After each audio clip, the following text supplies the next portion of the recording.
Good morning mga kapatid, ka-thesis, ka-tennis, ka-fishing. Yung nag-fishing na rin po si Sir Janice ngayon ha. Pachamba-chambang fishing mga kapacham. Ka-surfing, ayun, na-try ko na mag-surf. Anong surf, brother? Surf na maglaba? Baka naman. Hindi, surf na yung sa baybay, yung sa dagat, yung may surfboard, ganun. Surfing, may waves, yun. So, good morning po sa ating lahat, mga kapacham, mga kapatid, mga kaibigan, kapuso, kapamilya, yun. Meron pa ba? Anyway, itong gagawin ko ngayon ay magbabasa ako ng sulat mula sa isa sa ating bashers haters, natin, kaibigan, yan, kapatid actually, ka-church, yan. So bigla siyang nag-chat, nangumusta kagabi. Ito pinaalam ko naman na pwede kong ibasa tong usapan namin, though anonymous yung pangalan niya, kung sino siya, taga saan. And then gawing devotional message, parang ganun. So kagabi nag-chat siya, ana subject sursurun jay seminary brother. Anong subject yung tinuturo ko daw sa seminary? Sabi ko, maiksi lang kasi medyo may ginagawa ko, kaya sobrang iksi ng chat ko. Research stats. Tapos nung nagising na ako kaninang madaling araw, nag-chat ako sa kanya. Saan siya, late reply kanina, so busy, pagod, then ayos ka lang ba? Tapos nag-reply pa, umaga na, 1:54 AM. I think so. Help? Di ko sure if I really need help. Then sabi ko, if you're not sure, then maybe you'll be just fine. I hope so. Then working ka ba or off duty na? No, off duty na. Bakit? 2:26 AM na. Di ako makatulog, brother. Thinking about a lot of things pa. Sige, magtisis ka na, malang oras. Mas mahalaga ang kaluluwa mo, kapatid, sister. If you need help or kausap, sabi ko. May ask lang sana ako, alin ang mas mabigat na kasalanan? Blasphemy or suicide? Ito po yung tanong mga kapatid, mga kaibigan. May tanong siya, napaka-importante, napaka-simple, pero importante, or marahil tricky, ganun, no? Ano yun? Ito po, ulitin ko. Alin ang mas mabigat na kasalanan? Blasphemy or suicide? At 2 AM in the morning, ito po yung tinatanong ng ating kapatid ka-church. Alin ang mas mabigat na kasalanan? Blasphemy or suicide? Then ito po yung reply ko.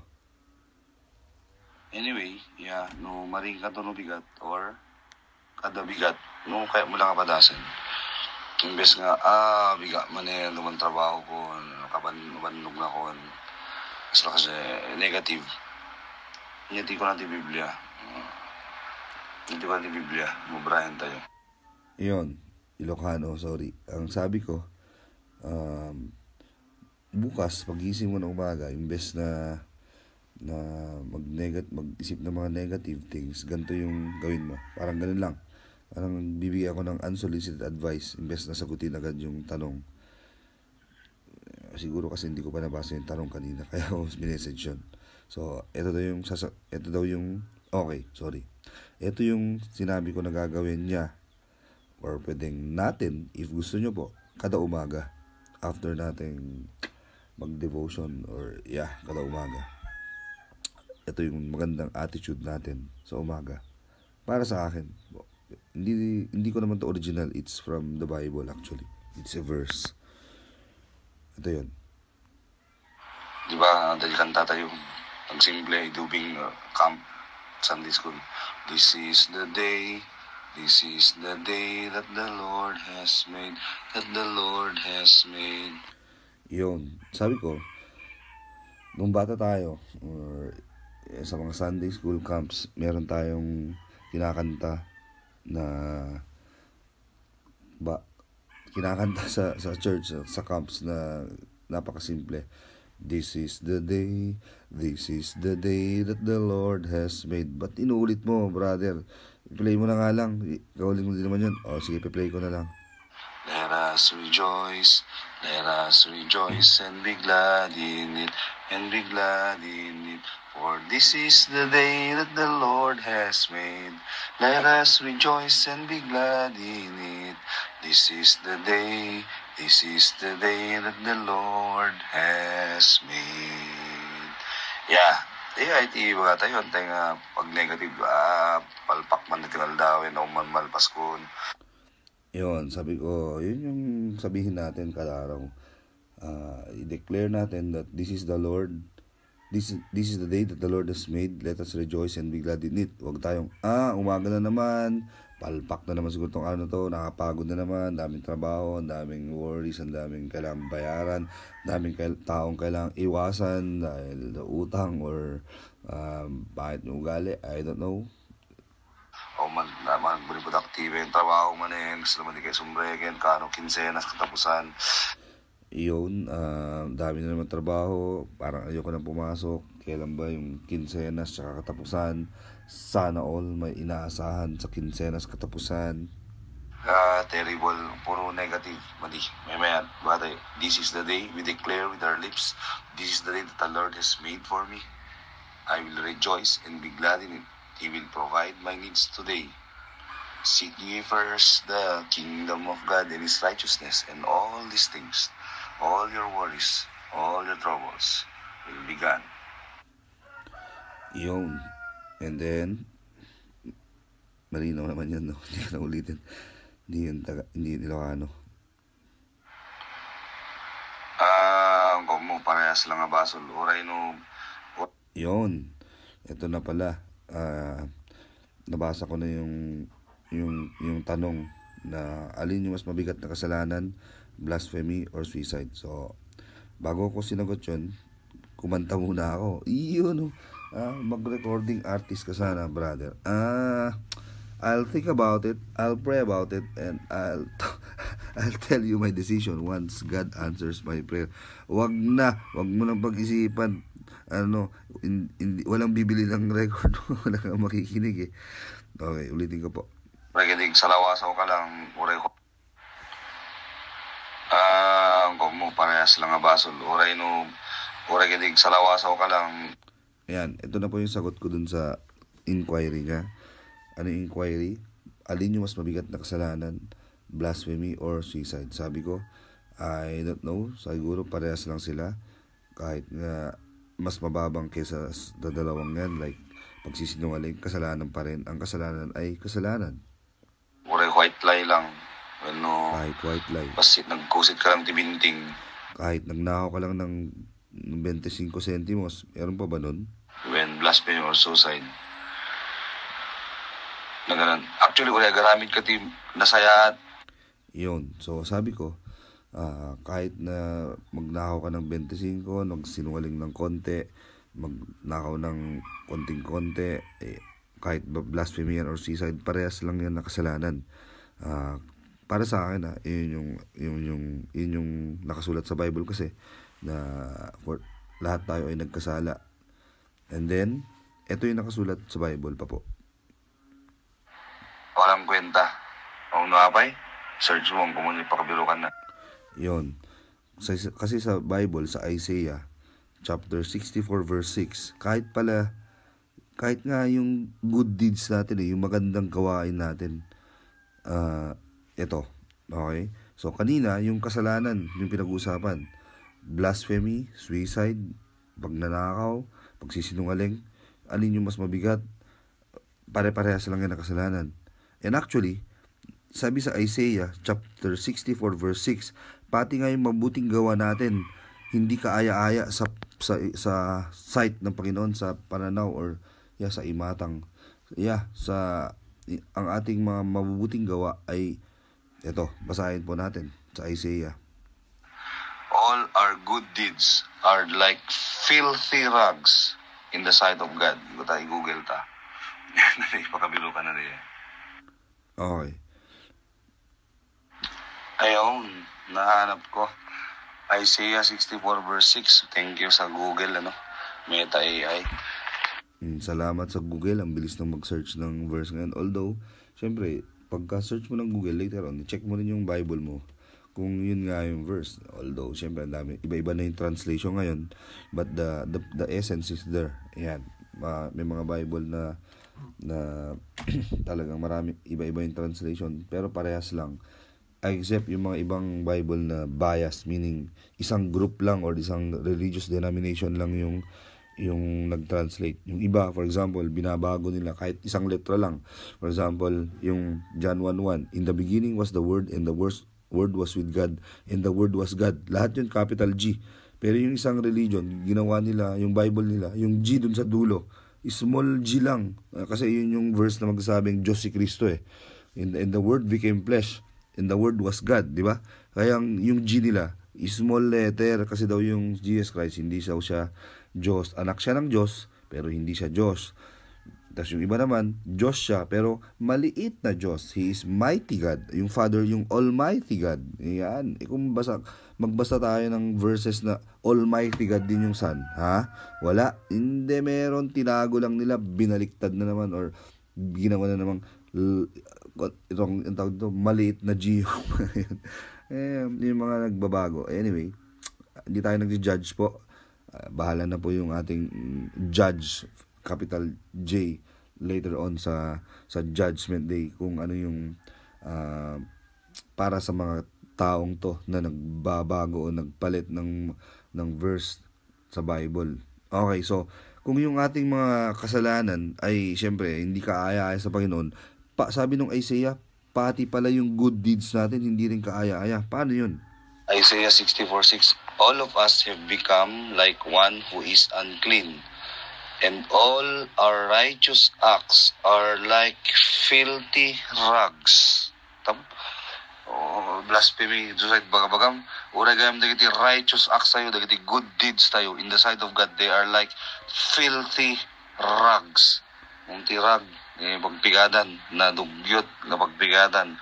Yung filthy rag is yung basahan. Hindi lang basta basahan, maduming basahan. Di po ba? Yung parang gawain nating mabuti are like filthy rags. Maduming basahan lang pala yung mga gawain nating mabuti, ha? Mabuti.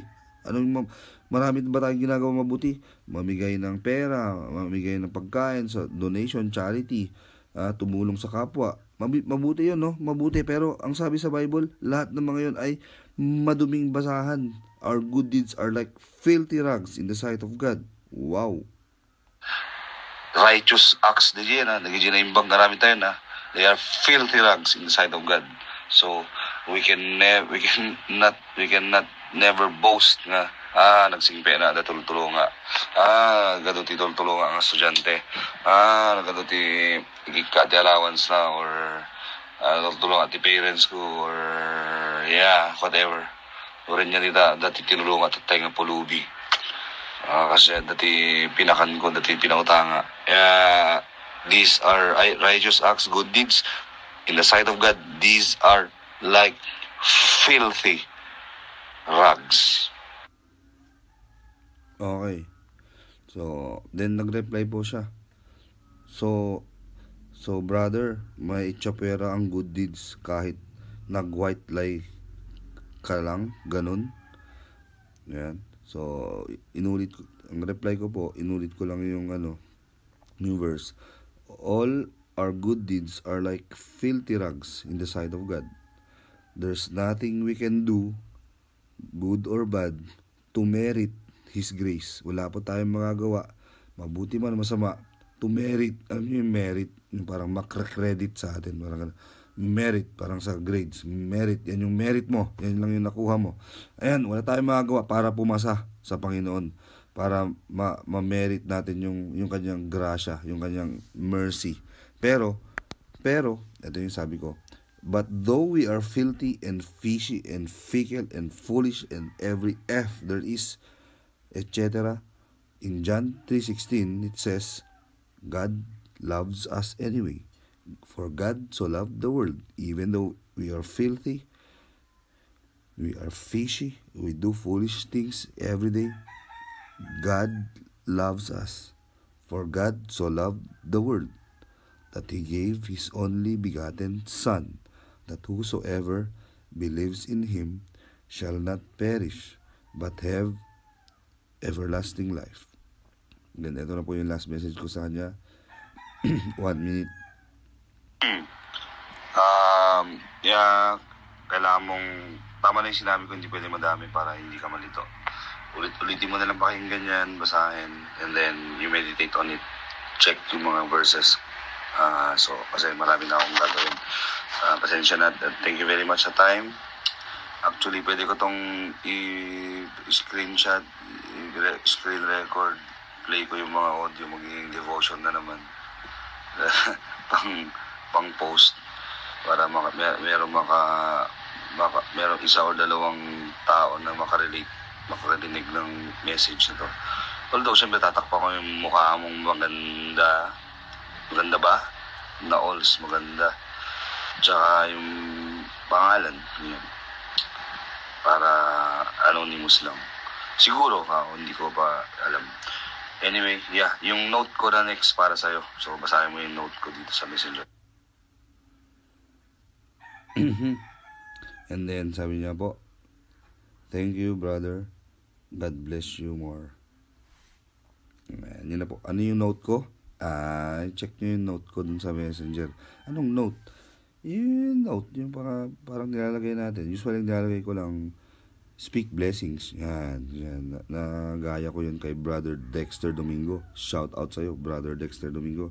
Nasa China ka pa rin ba? Or nasa Baguio na ulit kayo ni Sister Myla? And your kid. Anong pangalan? Lagi ko nakakalimutan. Ellie ata kay Jerome. Anyway, yun po ang ating devotional message for today. Ano yun? Ang dami. Pakinggan nyo na ulit kung gusto nyo pa akong pakinggan. Good morning po mga katisis, katenis, kapacham. Umulan kagabi, magdamag, parang may bagyo. Di ko alam. So mukhang wala tayong tennis ngayon. So yeah, we'll have more time to reflect and pray.